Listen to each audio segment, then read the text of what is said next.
Hello boys and girls, Miss Litolff here. I hope that you all had a good Easter, and I was happy to see several of you at our PJ party, which is why I'm in my pajamas now. But I decided to go ahead and read for you the next chapters in Blizzard of the Blue Moon by Mary Pope Osborne. So when we left off last time at the end of chapter 1, the treehouse had started to spin faster and faster and faster, and then everything was still, absolutely still. Chapter 2. Who are they? Snow blew into the treehouse. Jack and Annie wore wool coats, hats, and mittens. Jack's canvas backpack had turned into a leather briefcase with buckles and a shoulder strap. Jack and Annie looked out the window. Below the treehouse was a wide, snow-covered field that ended in a wall of evergreen trees. Beyond the trees was a city skyline. "This is definitely New York," said Annie. "See the Empire State Building? Remember our visit to the top?"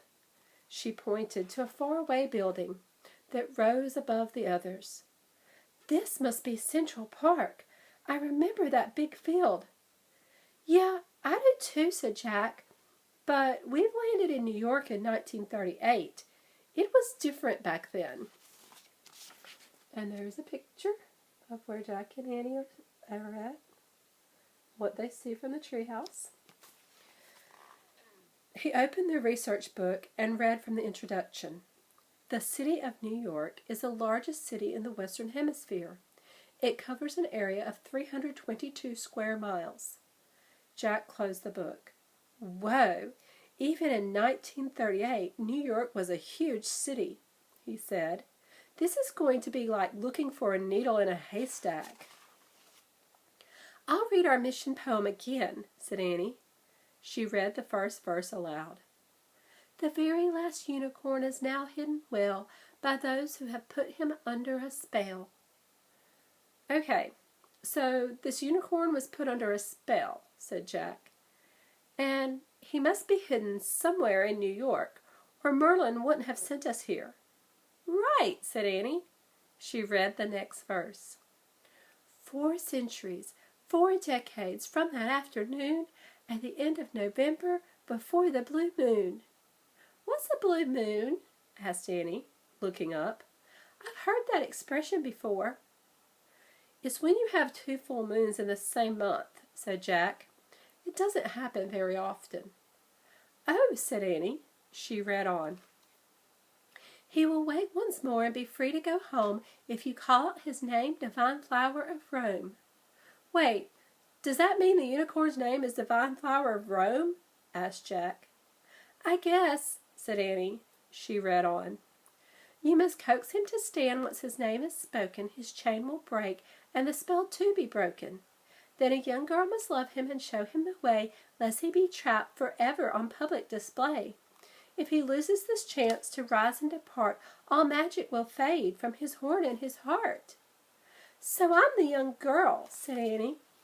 "And I have to help him get home or his magic will fade away forever." "Right," said Jack. "Okay, let's review. There's a unicorn on public display somewhere in New York City. He's under a spell. The spell runs out in late November before a blue moon. But he'll only wake up when someone calls his name, which is Divine Flower of Rome. Then a young girl, you, must love him and show him the way home." "Great," said Annie. "Let's get started." "Get started how?" said Jack. "Maybe we should talk to some New Yorkers," said Annie. "We can ask them if they know anything about a unicorn in New York City." She looked out the window. "There are some people in the park right now." Jack looked out. Through the falling snow, he saw girls crossing the field carrying skates. He saw 2 people standing on top of a small hill. One wore a cape, and the other a long raincoat. "If we start asking people about unicorns, they'll think we're crazy," said Jack. "Who cares?" said Annie. "Maybe someone will at least know something that can help us. Let's go down." She started down the ladder. Jack quickly packed up their books. He buckled his bag and followed her. When they stepped onto the ground, Jack and Annie looked around. The skaters were gone. The two people on the hill were gone too. "Where'd everybody go?" said Jack. "I don't know, but we'll find someone else. Come on," said Annie. Jack and Annie started across the wide field. The snow was falling fast and furiously. The wind blew harder. "Look, a frozen pond," said Annie, pointing. "That must be where the skaters were coming from." Wet snow stuck to Jack's glasses. He wiped them off so he could see. No one was skating on the pond now. Whirlwinds of powdery snow swirled over the ice. "Keep going," said Jack. They kept trudging through the snow. "Hey, look! Remember that?" said Annie. "What?" said Jack. He wiped the snow off his glasses again. He saw a merry-go-round. "Oh, yeah!" On their trip to New York with their Aunt Mallory, they'd taken a ride on it.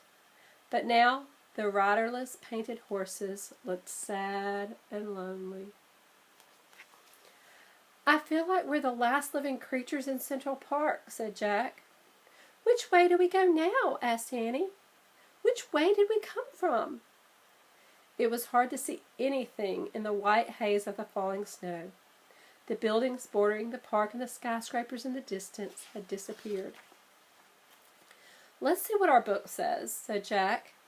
He unbuckled his leather briefcase and pulled out their research book. He found a picture of Central Park and read, "Central Park is a vast natural area in the middle of New York City. The park has 32 miles of winding footpaths and covers 840 acres of land. It has rock formations, woods, and many bodies of water. It also has—" Okay, I got it," said Annie. "It's a big park. Is there a map that shows where we are?"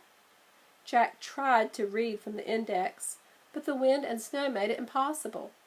He stuffed the book back into his briefcase. "Forget it," he said. "Let's just try to get out of the park." Jack and Annie turned away from the lonely merry-go-round and walked across the snow. A gust of wind blew Jack's cap off. As he turned around to grab it, he saw a couple walking a short distance behind them. The two people looked like teenagers. They were walking with their heads bowed against the wind. The girl wore a dark cape with a hood. The boy wore a hat and a tan raincoat with a belt. "Hey, look," Jack said to Annie. But at that moment, the wind shook the trees and big clumps of snow fell from the branches.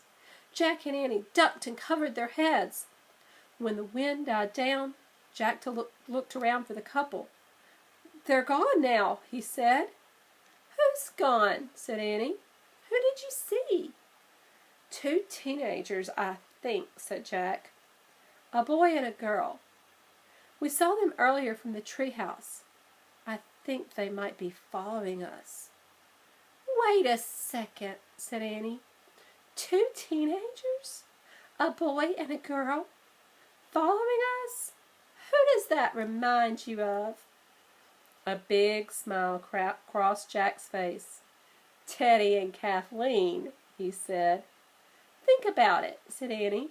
"On our last 3 missions, it seemed like Teddy and Kathleen were always nearby, wearing disguises, ready to help us when we needed it." "Right," said Jack. "We could sure use their help now." He turned around. "Hello!" he shouted. "Hello!" Annie yelled. But the wind answered them with a howl. More clumps of snow blew down on Jack and Annie. "Let's get going," said Annie. "They'll find us sooner or later. They always do." And that is the end of Chapter 2. The next chapter, Chapter 3, is actually titled Central Park. And I hope you will follow along and listen with me. It's called Lost in Central Park. So, wonder if it is Teddy and Kathleen or who it might be, and if they will ever get out of the park. Look forward to reading with you next time in Chapter 3. Bye for now.